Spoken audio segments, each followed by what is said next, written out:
Alors, pour trouver les expressions des fonctions a de t de l'accélération, v de t de la vitesse et de x de t de la position, dans le cadre des mouvements de translation rectiligne, on va séparer ces mouvements de translation rectiligne en deux grandes catégories. La première catégorie qu'on va utiliser est celle dans laquelle on va considérer que le solide qui est en mouvement a une accélération nulle. Donc on va considérer que notre solide a une accélération nulle, c'est-à-dire que l'accélération vaut 0. Donc a de t est égal à 0. Ça revient à s'interroger sur une translation dans laquelle le solide est à vitesse constante en fait. Donc premier type de mouvement, a de t égale 0. Et l'unité c'est des mètres par seconde carré ici. Ce cadre-là, ce type de mouvement, on va appeler ça le mouvement de translation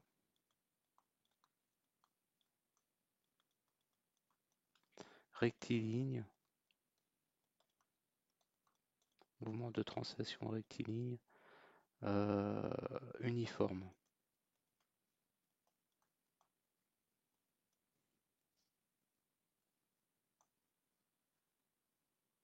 Voilà, donc dans le cas du mouvement de translation rectiligne uniforme, notre solide, il ne subit aucune accélération. Donc en gros, il est à vitesse constante.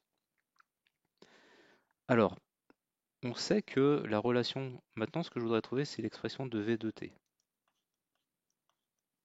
A de t, lui, il sera toujours égal à 0. Donc on en a un. Il nous reste à trouver v de t et x de t. Pour trouver v de t, je vais utiliser la relation que je connais entre a de t et v de t. Je sais que a de t, c'est la dérivée de v de t par rapport au temps. Et donc du coup là, pour trouver v de t, eh bien, il faut que j'intègre cette relation-là. C'est-à-dire en fait, quelle est la fonction que je dois mettre dans v de t pour que une fois que je la dérive, je trouve 0. En gros, quelle est la fonction qui, une fois dérivée, me donne 0? Eh bien, c'est une constante. Donc v de t, en fait, doit être une constante. Cette constante-là, je vais l'appeler v0. Et du coup, ça me donne l'expression de v de t. Et son unité, c'est des mètres par seconde. Donc dans le cas d'une translation rectiligne uniforme, a de t est égal à 0, v de t est égal à une constante qui est la vitesse du solide. Et je vais m'interroger maintenant, je vais chercher maintenant x de t. Pour trouver x de t, je vais utiliser la relation que je connais entre x de t et v de t. Quelle est cette relation? Eh bien, je sais que v de t est égal à la dérivée par rapport au temps de x de t. Du coup, je dois trouver la fonction x de t qui, une fois dérivée, me donne v0, ce qui revient à trouver l'intégrale de v0. Et je vais me placer dans le cas où mon solide, il est en train de se déplacer entre un instant t0 et puis disons un instant t1. D'accord? Donc je sais que dans cette phase-là, pendant l'instant t0 et l'instant t1, mon solide, il a une accélération nulle, il a une vitesse constante. Donc ça signifie que quel que soit l'instant où je me place, ici, quel que soit l'instant où je me place dans cet intervalle t qui est compris entre t0 et t1, eh bien, j'aurai toujours mon solide qui aura une accélération nulle et une vitesse qui sera égale à une constante v0. Et donc, je vais intégrer cette constante-là. Donc, si j'intègre cette constante-là, c'est-à-dire si je cherche la fonction qui, une fois dérivée, me donne v0, eh bien, cette fonction, elle vaut v0t plus une constante.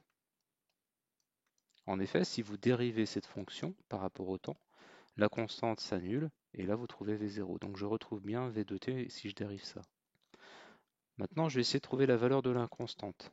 Pour trouver la valeur de la constante, eh bien, je vais isoler ma constante. Et ma constante, elle est égale à x de t moins v0t. Et bien, ce que je vais faire, je vais me placer à l'instant t0. Et je sais qu'à t0, que vaut x de t? Eh bien, il vaut x de t0. Donc je vais me placer à l'instant t0.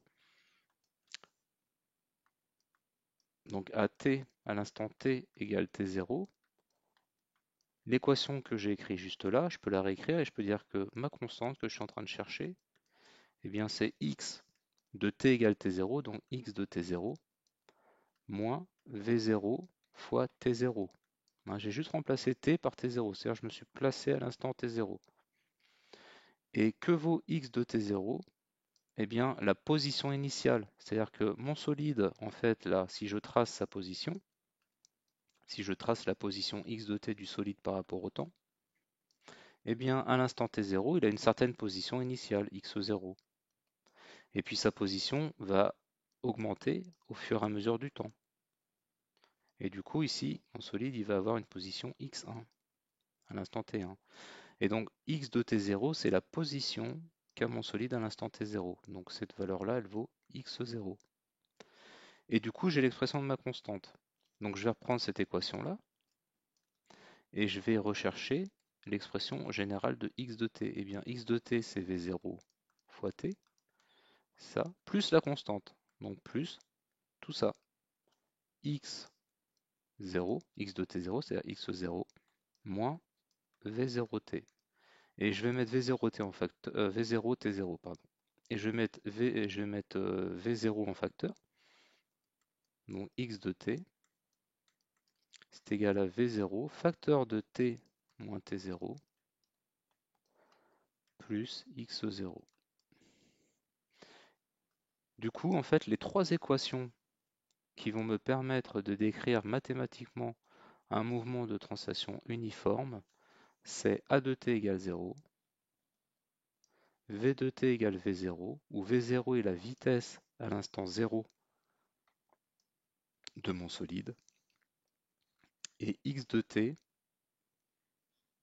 est égal à v0 facteur de t moins t0 plus x0, où v0 et x0 sont les vitesses et la position initiale. x0, c'est la position initiale de mon solide à l'instant t0. Et du coup, ces relations-là sont valables pour tout t, quel que soit t, compris dans l'intervalle t0 et petit t. Et puis si par exemple je m'intéressais non pas à l'intervalle t0, t1, mais imaginons à l'intervalle t1, t2, ici, eh bien au lieu d'avoir x de t égale v0 facteur de t moins t0, eh bien il faudrait que j'écrive x de t égale v0 facteur de t moins t1, si je m'intéressais à cet intervalle-là. D'accord? Donc ici, mon équation générale de x de t, c'est v0 facteur de t moins t0 plus x0. Eh bien ici, mes équations, ça serait quoi? Ça serait a de t égale 0, v de t égale v1 cette fois-ci, ça serait la vitesse initiale à l'instant t1, à cet instant-là. Et mon solide, il continuerait à avancer, mais peut-être moins rapidement. Et ici, j'aurais x de t égale v1 facteur de t moins t1 plus x1. À chaque fois, en fait, je reprendrai les états initiaux. V0, x0, c'est les états initiaux de la phase, de cette phase-là. Ça, c'est la phase 1 ou la phase 0, par exemple. Et ça serait la phase 2, enfin la phase 1 ou la phase 2, si on part de 1. Et donc, du coup, mes états initiaux ici changent à chaque fois que je change de phase. Et il ne faut pas oublier le t-t0 ou le t-t1 si je démarre à t1. Ces équations, ce sont celles qui vous sont données dans le cours. Vous les trouvez ici. Mouvement de translation rectiligne uniforme, eh bien les trois équations qui permettent de trouver l'accélération, la vitesse et la position, elles sont ici. Donc l'accélération est nulle, la vitesse est égale à une constante v0 et la position est égale à v0 facteur de t moins t0 plus x0. Ou encore une fois, x0 est le déplacement initial à l'instant t0, v0 est la vitesse initiale à l'instant t0 et x est le déplacement à l'instant t.